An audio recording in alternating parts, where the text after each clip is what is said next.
Bom, gente, então, como nós não temos muito tempo nessa primeira parte, na segunda parte da aula eu vou passar para vocês uma atividade que vai valer 2 pontos, tá?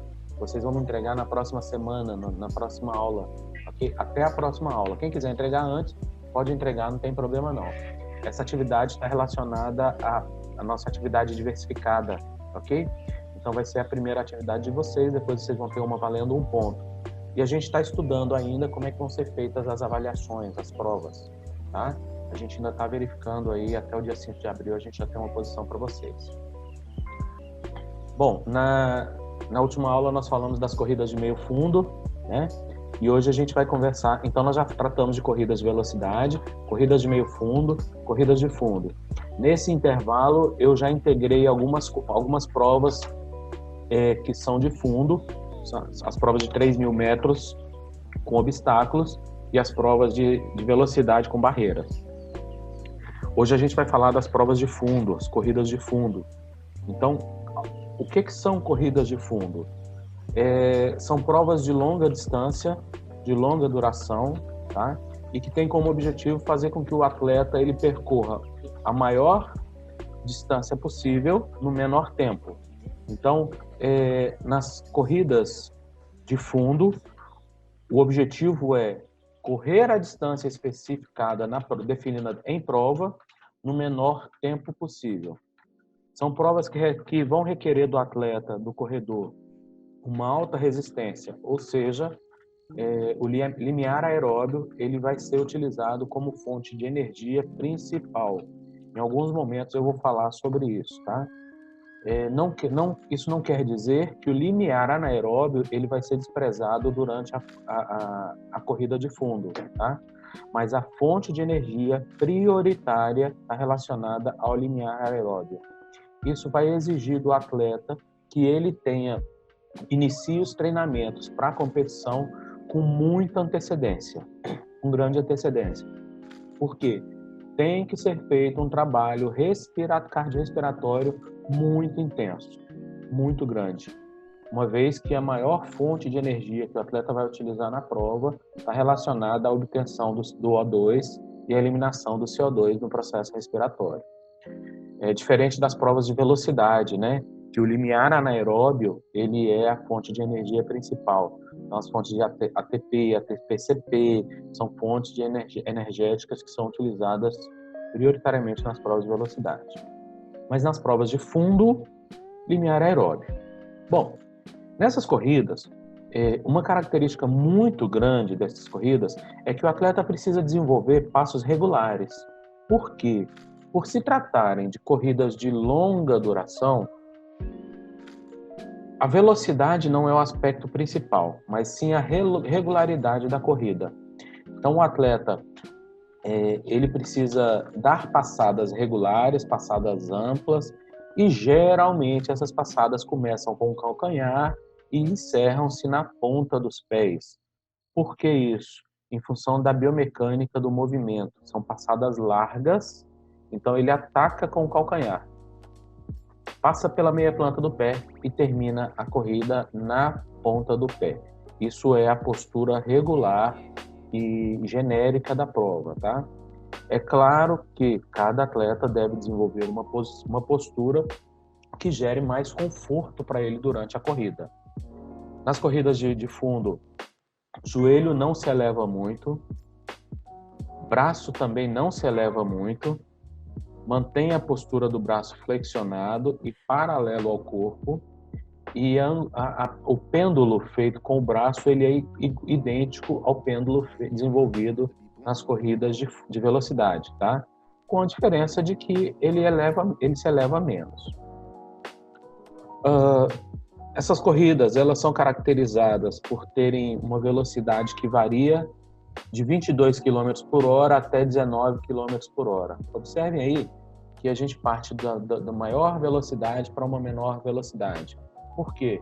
Numa prova de 5.000 metros rasos, o atleta vai desenvolver uma velocidade em torno de 22 km por hora. Mas numa prova de 10.000 metros rasos, numa maratona, ele vai desenvolver uma velocidade um pouco menor. O tempo de corrida vai estar relacionado nessa média de velocidade, um pouco menor, né? As provas de velocidade, nós vamos encontrar provas oficiais e provas não oficiais. Provas oficiais são aquelas que estão dentro do calendário olímpico.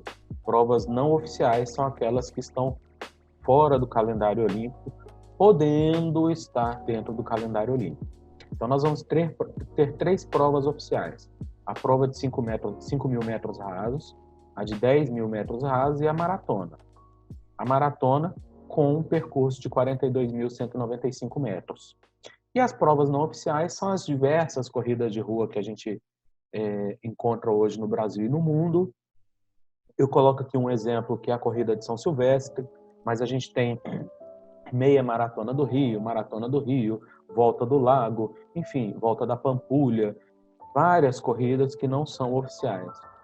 E todas as outras provas que têm mais de 1.500 metros são consideradas provas não oficiais, tá?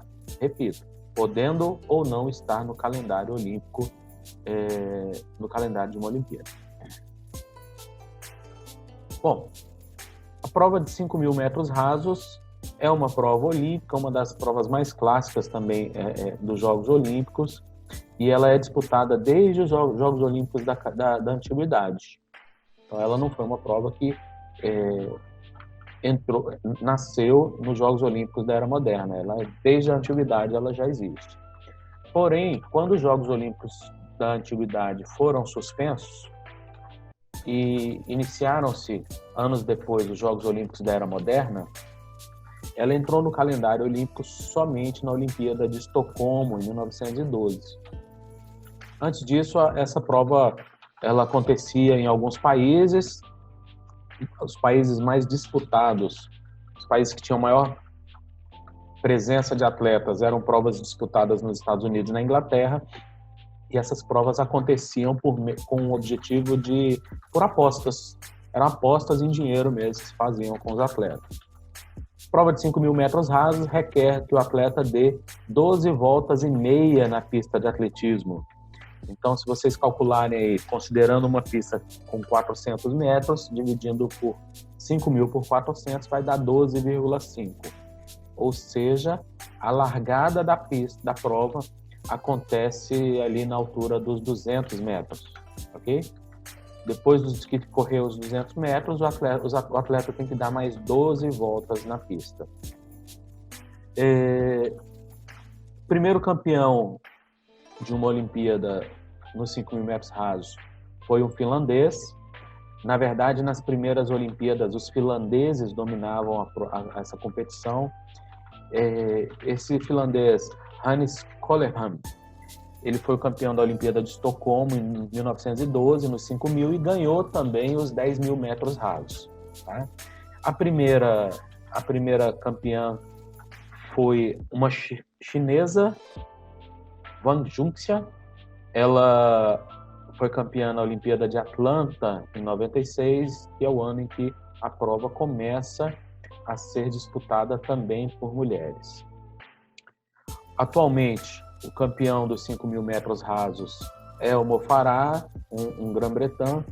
Ele ganhou a prova da Olimpíada do Rio com um tempo de 13 minutos, 3 segundos e 30 centésimos. 13 minutos, 3 segundos e 30 centésimos. Então, aqui vocês podem ver o Mo Farah na chegada dos 5 mil metros. E a campeã da Olimpíada do Rio foi uma queniana, Vivian Cheruiyot, que ganhou a prova com tempo de 14 minutos, 26 segundos e 17 décimos, né, de segundos. Então, aqui, Vivian Cheruiyot, ela foi a campeã da última Olimpíada. Em todos os slides, nas 3 provas, eu vou colocar para vocês o primeiro campeão de uma Olimpíada e também o campeão na última Olimpíada, tá? Dúvidas em relação aos 5 mil metros rasos, gente? Não. Tranquilo? Ok. Tranquilo. Professor, só que esse aí não são os valores dos recordes, né? Dos recordes olímpicos? Mundiais. Não, os não. recordes dessa prova. Não, aqui eu tenho o tempo dele na prova, na Olimpíada. Na última prova, né? Na última Olimpíada, tá? Aqui eu não considero recorde olímpico nem recorde mundial, não. Tá? Bom, os 10 mil metros rasos, uma das provas mais antigas do atletismo. Ela também está presente desde as Olimpíadas da Antiguidade. A ênfase na prova dos 10 mil é resistência aeróbia total. Maior ênfase também no trabalho de velocidade durante a prova. Ele reduz um pouco e ele aumenta na chegada. Então, durante a largada e durante as 2 primeiras fases da corrida, os atletas mantêm uma velocidade regular que na chegada, na última fase da corrida, ela se eleva, tá? Então aí é dado ênfase no limiar aeróbio. Na última fase você tem também obtenção de energia por meio de limiar anaeróbio. É uma prova muito longa. Professor, Oi. só uma dúvida. Eu observo que você está falando muito da corrida, a maioria delas são aeróbicas. Tem alguma que eu uso mais a forma anaeróbica? Tem sim, todas as corridas de velocidade. 100 metros rasos, 110 com barreira, 200 metros rasos, 400 metros rasos. Provas de velocidade, fonte energética obtida a partir do limiar anaeróbio. Tá? Prioritária. Tá bom. Professor, Oi. professor, eu queria te pedir um favor. Acho que o senhor já deve ter explicado, mas é que eu estou bem por fora dessa questão de aeróbico, anaeróbico. O que se trata isso daí? Limiar aeróbio é quando você obtém energia para o seu corpo a partir da queima de oxigênio, da absorção do oxigênio, tá? Então isso acontece quando você desenvolve atividades que têm longa duração, ok? Limiar anaeróbio, ele é obtido, você obtém energia no seu corpo a partir em atividades que requerem uma pequena duração de tempo e grande intensidade. Então, no caso do atletismo, nas corridas de velocidade, como é que você obtém essa energia proveniente do limiar anaeróbio? Fonte energética que vocês estudaram em bioquímica, ATP, ATP-CP, cadeia de fosfato, de glicose, o ciclo de Krebs, todas são fontes de obtenção de energia para a célula, tá? Tudo isso aí envolve o limiar anaeróbio, ok? Quando você vai ter o limiar anaeróbio? Em todas as atividades de curta duração e que requer e que tem uma alta intensidade. Por isso que as corridas de velocidade utilizam o limiar anaeróbio, tá certo? Depois eu posso mandar para vocês um texto de apoio para vocês retomarem um pouquinho a leitura do limiar aeróbio e anaeróbio. Diga, Danilo. Só uma dúvida. Você colocou aí com relação à utilização da parte anaeróbica, essa questão do ciclo de Krebs, a parte molecular da glicose, né? No caso a gente vai utilizar essa parte aeróbica, a gente vai utilizar uma fonte de energia mais do glicogênio, então? É isso? Porque eu sempre confundi essa questão.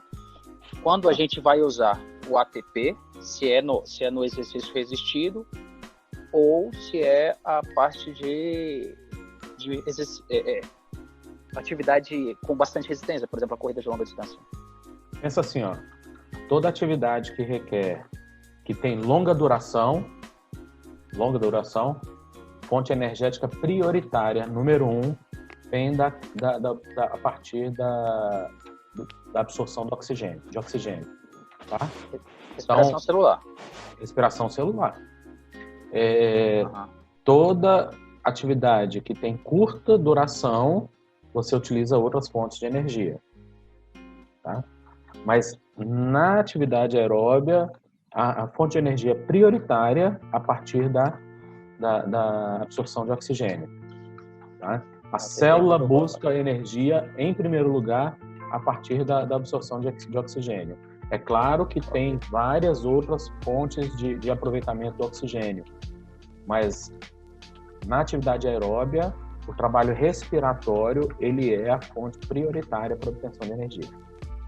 Mas não única, né? Porque Não. no caso de uma prova de longa distância em que ele certa forma, a prioridade dele vai ser resistência.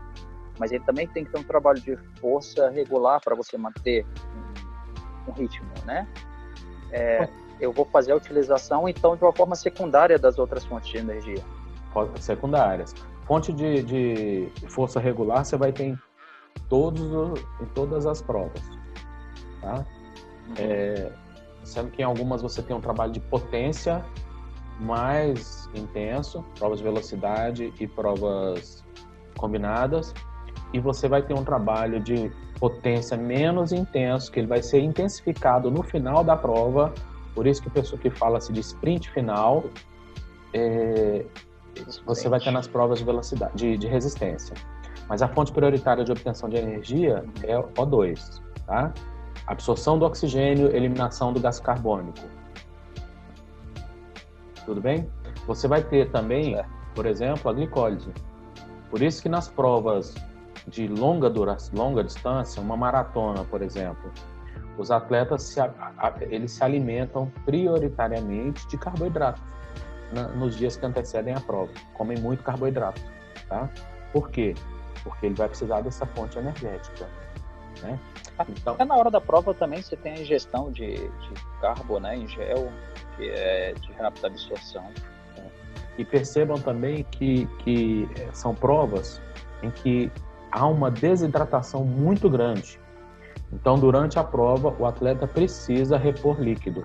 Uma das fontes dessa absorção não é só nutrientes, mas também hidratação do corpo. Por isso também que nós temos vários postos de água durante a prova, né? E o atleta pega, bebe um gole, 2 goles de água e toma um banho com a água. Por quê? Para hidratar o corpo, tentar baixar um pouquinho a temperatura do corpo, né? Então isso interfere muito na corrida, tá? Pessoal, pode ser que nosso link caia já está dando tempo aqui, mas como ainda tem muita coisa para falar, acaba caindo, eu já mando outro link para vocês no grupo, tá? Bom, só fechar aqui, ótimo. Então, na prova de 10 mil metros rasos, o atleta tem que dar 25 voltas na pista de atletismo, então é uma prova muito extensa. Ela entrou também no calendário olímpico na Olimpíada de Estocolmo, em 1912. Então, quando acabaram-se as Olimpíadas da Antiguidade, nós ficamos aí até Estocolmo sem essa prova na Olimpíada. Já a prova, isso é masculina, a prova feminina é uma prova mais recente. Ela volta para o calendário olímpico na Olimpíada de Seul, agora em 1988, né? Então, nós tivemos o primeiro campeão, que foi também campeão dos 5.000 metros rasos, o finlandês. Os finlandeses eram conhecidos como finlandeses voadores, porque eles dominavam as provas de corrida nas Olimpíadas, as corridas de velocidade, de longa distância. E nós tivemos também uma chinesa campeã na primeira prova. Peraí, deixa eu só corrigir aqui, gente. Eu cometi um erro nesse slide aqui. Aqui, ótimo. Não. Depois eu vou corrigir esse slide aqui. Eu só vou trocar a corredora, não é a chinesa não, tá? Eu boto aqui para vocês na próxima parte da aula, já vem com o slide corrigido. Bom, campeão do Rio, Mo Farah, fez a dobradinha, 5.000 e 10.000 metros rasos. Aqui ele ganha a prova com um tempo de 27 minutos e 5 segundos. Percebam, gente, 27 minutos de prova. É muito tempo de prova. E vejam que a campeã da prova feminina foi a etíope Almaz Ayana. Ela faz um tempo muito próximo do Mo Farah. Enquanto ele faz a prova em 27,5, o tempo dela é um tempo de 27,17. 12 segundos de diferença apenas. Isso é uma diferença pequena se você considerar homem e mulher. Então, as mulheres têm evoluído muito nas provas de longa distância. O tempo feminino tem crescido bastante, ou seja, o trabalho de descoberta de talento e o trabalho de treinamento com as mulheres tem sido muito intenso e os tempos femininos têm se aproximado muito dos tempos dos homens. Se a gente pegar resultados de Olimpíadas anteriores, bem lá atrás, a gente vai ver uma distância maior no tempo entre os homens e as mulheres, né? Isso aí é em função mesmo do nível de treinamento, perfil de atleta que vem sendo detectado, vem sendo descoberto, e que tem trazido resultados extremamente expressivos. Observa a mão da corredora. O braço dela, percebe que o braço não eleva tanto? A angulação do braço em relação ao tronco. E aqui os corredores conseguem manter uma posição do tronco menos inclinada do que nas corridas de velocidade, tá? Porque a biomecânica do movimento não exige isso nas corridas de longa distância, ok? Bom, a maratona é uma prova, deixa eu ver quanto tempo eu tenho aqui. Maratona é uma das provas mais clássicas também do atletismo. É a única prova que nasce a partir de uma lenda. Ela nasce a partir da lenda do soldado Fedípedes, e na primeira nas primeiras Olimpíadas viviam-se momentos de muitas batalhas, e esse soldado correu 42 quilômetros de maratona até Atenas para dar a notícia de que o seu exército tinha vencido o exército persa. E ao término desse percurso que ele desenvolveu, ele morre. E aí nasce a prova da maratona, por isso que ela se chama maratona, porque ela é uma homenagem a esse soldado. E é uma prova que tem um percurso de 42.195 metros.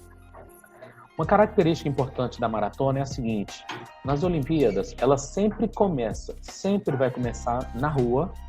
Então ela é uma prova que é a única prova que tem percurso na rua e percurso no Estádio Olímpico.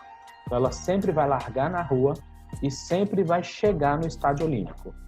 Tá? Ela sempre chega no Estádio Olímpico. Geralmente ela chega encerrando a Olimpíada. Então é a última competição do calendário olímpico. Uma prova de elevada resistência, requer do atleta uma grande resistência. E uma característica muito importante também, gente, a maratona requer do atleta um trabalho de estratégia muito grande nas diferentes provas fases da preparação para a maratona. Seja no âmbito psicológico, seja no âmbito relacionado à concentração, seja no âmbito relacionado à condição física. Então, isso requer do atleta um trabalho muito bem pensado para que ele venha obter grandes resultados. 2 momentos que requerem muita concentração: a largada e a chegada. A largada, muita concentração em função do volume de atletas que participam da largada, em função do volume de pessoas que participam da largada. Então, a possibilidade de acidentes é grande. E na chegada, como um atleta já está num nível de exaustão física muito grande, ele precisa ter um foco de concentração muito grande, porque senão ele não resiste e ele tem perda de rendimento na prova. A principal fonte de energia, como nas outras provas, é a fonte aeróbia, mas aqui utiliza-se também outras fontes de energia, que são fontes que vão dar manutenção para o organismo do atleta, do corredor, durante a prova. Então, a glicólise, a transformação de carboidrato em fonte energética, ela é muito, muito utilizada. Bom, campeões da prova, nós vamos encontrar na última Olimpíada, foi o Eliud Kipchoge. Ele é um queniano, o tempo dele foi de 2 horas, 8 minutos e 44 segundos. E também uma... Kipchoge, professor. Kipchoge. Eliud Kipchoge. E a Jemima Sungong, uma queniana, também queniana, 2 horas, 24 minutos e 44 segundos. Percebem, gente, que os quenianos dominam as provas... atualmente, eles têm um domínio nas provas, nas maratonas. Se vocês olharem as últimas maratonas, sempre nós vamos encontrar quenianos entre os 10 primeiros classificados. Isso não é por acaso, não, tá? Está relacionado ao tipo de fibra muscular que eles têm, está relacionado ao estilo de vida que eles têm. Recordista da prova é o Kipchoge, Marca dele é 2 horas, 2 minutos e 39 segundos. O tempo dele foi obtido na Olimpíada de Berlim. Beleza até agora, gente? Bom. Beleza. Principais valências físicas: força, ritmo, resistência à fadiga, resistência aeróbia e resistência anaeróbia. Eu vou fazer um intervalo agora. Após o intervalo, eu volto falando dessas valências físicas e a gente conclui nosso raciocínio. E aí, se vocês tiverem dúvidas, nosso tempo está acabando aqui. Tendo dúvidas, a gente anotem aí para trazer após o intervalo. Tudo bem? Beleza, professor. Beleza, gente. Então, nós saímos, nós voltamos daqui a 20 minutinhos. Bom, gente, e aí nós terminamos na primeira fase, nós falamos das corridas de fundo, falamos da prova de 5.000 metros rasos, da prova de 10.000 metros rasos e falamos da maratona. Todas essas provas, elas necessitam de que 5 valências físicas estejam bem trabalhadas com seus corredores. Quais são as valências? Força, ritmo, resistência à fadiga, resistência aeróbia e resistência anaeróbia. Força, porque o gesto do movimento da corrida, associado ao tempo de execução, ao número de repetições desse gesto, a força é necessária para que haja manutenção e preservação das articulações musculares. Então, numa corrida de resistência, todos os músculos são exigidos ao extremo. Tá? O atleta, quando termina a prova, ele está muito dolorido. Muito dolorido. Alguns chegam a processos inflamatórios nas suas fibras musculares muito intensamente. Por quê? Em função do número de repetições que aquela fibra desenvolve no mesmo movimento. Então, da exigência muscular na aplicação dos movimentos. Ritmo é uma valência física muito importante porque durante a prova é necessário que o atleta mantenha o seu ritmo de corrida. Isso precisa ser trabalhado, tá? O atleta não pode ter curvas de aumento de ritmo, redução de ritmo, aumento de ritmo, redução de ritmo. Essas curvas não podem ser muito constantes, porque isso gera fadiga muscular. E, ao mesmo tempo, ele precisa ter também resistência à fadiga muscular. O nível de fadiga que as fibras musculares elas alcançam durante uma prova de longa duração, ele é muito grande. Então, como eu falei agora há pouco, os processos inflamatórios são grandes, são constantes e ele precisa ter uma ação resistida a isso. Essa resistência ela vai contribuir para que ele consiga manter o ritmo durante a prova. E essa resistência só acontece porque há uma íntima relação entre as duas primeiras valências, que é força e ritmo. Na resistência, a resistência aeróbia é uma das valências mais importantes, porque é a partir daí que ele vai obter energia para a manutenção das suas células durante toda a corrida. Imagina o seguinte, numa prova como essa, todas as células do organismo de um corredor, elas precisam estar muito bem oxigenadas. O processo de hematose celular associado ao processo de hematose pulmonar, ele precisa ser muito eficiente, porque é a partir daí que ele vai obter energia celular para a manutenção das suas funções físicas. E a resistência anaeróbia, ela é fundamental porque no final da prova ela é muito exigida, tá? Repetindo o que eu já falei algumas vezes, fonte de resistência prioritária, predominante, fonte energética predominante é a fonte aeróbia. Tudo bem, gente? Todo mundo me entendendo? Bom, a partir daí, a gente fecha aqui as nossas provas de corrida. Tá? Então, nós fizemos corrida de fundo, corrida de velocidade, corrida de meio fundo, corridas combinadas. Essas corridas, todas as que eu tratei aqui nas nossas aulas, são corridas que fazem parte do calendário olímpico. Então, a nossa referência é sempre o calendário olímpico. Eu não sei se vocês observam, se vocês já perceberam ou viram nos noticiários, mas a Olimpíada já de 2020 foi adiada para 2021, né? Então, a gente tinha planejado um trabalho de acompanhamento das competições de atletismo da Olimpíada nesse semestre. A gente não vai conseguir fazer isso, a gente só vai conseguir fazer no ano que vem. E aí me surgiu uma dúvida. Tô com essa dúvida agora, isso está me incomodando até, eu queria a ajuda de vocês. As Olimpíadas acontecem de 4 em 4 anos. Com o adiamento da Olimpíada de 2020 para 2021, o próximo ciclo olímpico ele vai se encerrar em 2024 ou ele vai se encerrar em 2025? 2024. 2024, né? Você tem certeza disso? Eu não tenho. Que vai mudar toda uma história. Pois é, eu não tenho essa certeza. Porque aí eu preciso pesquisar isso aí, eu queria que vocês também pesquisassem. Mas tiveram outros casos, não teve, Eduardo, de que, no caso, de adiamento ou de cancelamento das Olimpíadas? Cancelamento eu sei que teve. Teve cancelamento, mas respeitou o ciclo de 4 anos. Mas não teve adiamento. Não teve. Nesse caso, a gente tem um ciclo de 5 anos, né? Porque 2016 para 2021 dá 5 anos. Ah, sim. Entendeu? Então, eu não sei se o próximo ciclo vai ser um ciclo de 4 anos ou de 3 anos, né? Isso é uma dúvida que eu fiquei, e aí eu solto para vocês pesquisarem junto comigo. Quem encontrar a resposta primeiro, passa pra gente. Combinado?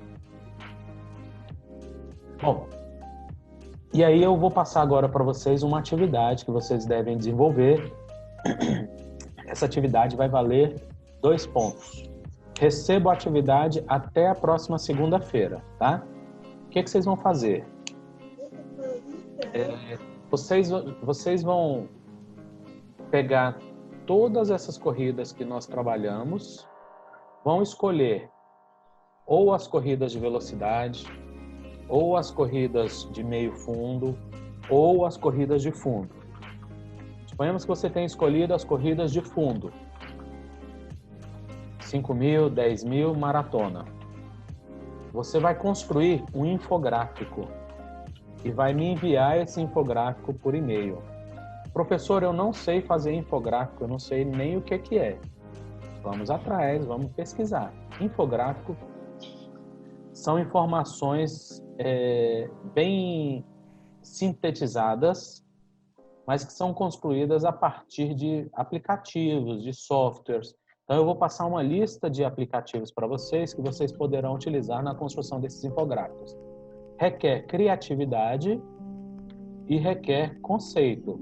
O conceito que você vai falar, você vai me falar quais são as provas de fundo, ou velocidade, ou meio fundo, e o que são essas provas.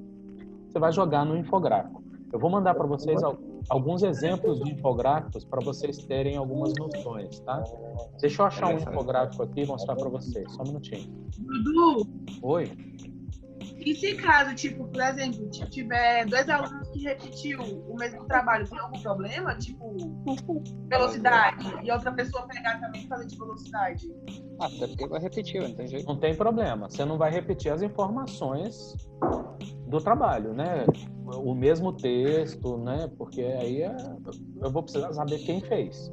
Agora, Eduardo, eu fiquei em dúvida em que tipo de informações nós teremos que colocar nesse exercício, né? Se é todos os tipos de informações,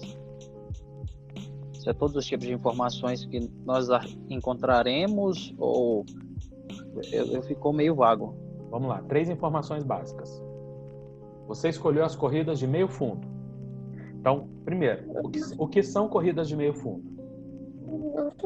Segundo, quais são as corridas? Eu tenho a corrida de 800 metros, de 1.500 metros, de 3.000 metros. Quais são as características da corrida de 800 metros? Corrida de 800 metros é assim, assim, assim, assado. Corrida de 1.500 metros é isso, isso, isso, isso. Corrida de 3.000 metros é isso, isso, isso e isso. Basicamente, essas informações que vocês vão colocar, tá? Eu vou mostrar para vocês aqui um exemplo de infográfico. Estou espelhando a tela. Professor, muitos alunos estão só pelo celular. Esses aplicativos, para fazer esse tipo de infográfico, vai só no celular? Funciona? Funciona. Pode fazer pelo celular também. Deixa eu mostrar um exemplo para vocês aqui, ó. Aqui eu tenho um infográfico. Deixa eu abrir esse infográfico aqui.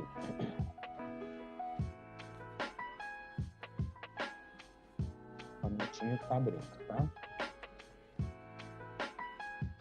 Eduardo, só mais uma dúvida. Oi? A gente vai ter que colocar, por exemplo, as corridas de fundo, a gente vai ter que falar de todas elas, por exemplo, das 3, ou a gente vai escolher uma específica e detalhar? Vai falar de todas. Se vocês observarem aqui, ó, tá vendo esse infográfico que eu coloco aqui na minha tela? Chama linha do tempo? Vocês estão vendo? Uhum. Ok? Então aqui eu colocaria cada corrida. Ó. Essa seria uma corrida, essa seria outra, essa seria outra, outra, outra. Vou pegar um outro exemplo de infográfico. Aqui, ó. Olha o infográfico. Então seria somente os pontos-chave de cada corrida, não é isso, Eduardo? Isso aí. Então aqui eu coloco uma corrida, 2 corridas, 3 corridas, 4, 5. Aqui ele está ensinando como fazer um infográfico, tá certo? Vou salvar essa imagem aqui para enviar para vocês. Para que vocês tenham essa imagem daqui a pouco. Eu mando para vocês já já. Pronto. Vamos ver um outro exemplo de infográfico. Um infográfico mais... Aqui, ó. Tá vendo aqui? Aqui eu posso colocar... Aqui ele está falando dos efeitos do álcool. Aí as estatísticas, o álcool no Brasil, algumas consequências, número de mortes, tá vendo?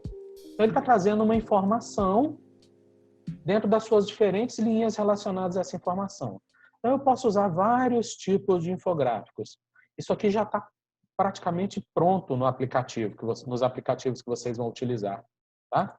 Vocês vão só lançar aí dentro. Professor, então o infográfico é essas imagens, é uma imagem dessa que o senhor quer. É uma informação construída dentro de imagens criativas. Tá? Quando vocês começarem a trabalhar com os aplicativos, vocês vão ver que é super tranquilo de fazer. É preciso um pouquinho de criatividade e parar um tempo para construir o teu trabalho, tá? Olha aqui um outro exemplo de infográfico. Ó. Olha esse que interessante. Isso aí está me parecendo muito, Eduardo, com relação a como se a gente fosse criar um panfleto para distribuição. Isso, só que ele é digital. Onde você tem que ter algumas... É isso aí, só que ele é digital. Então, a gente tem que ponderar muito bem as informações que vão ser colocadas, porque também tem que ser muito objetivo. Com certeza, com certeza. Você precisa definir o que você vai informar. Por isso que você tem que ser bem sintético, tá certo? E aí eu quero, inclusive, pedir uma coisa para vocês. Não copiem os meus slides. Construam o texto de vocês, tá certo? Nada de copiar meu slide. E aí, data de entrega do infográfico. Vocês vão me entregar até segunda-feira, dia 7. Então, estou dando uma semana aí para vocês fazerem. Não deixem de colocar os nomes de vocês no infográfico, porque isso é muito importante. Nome, turma, ok? E preciso que vocês me enviem. Como que vocês vão enviar? Por WhatsApp. Pode mandar por WhatsApp.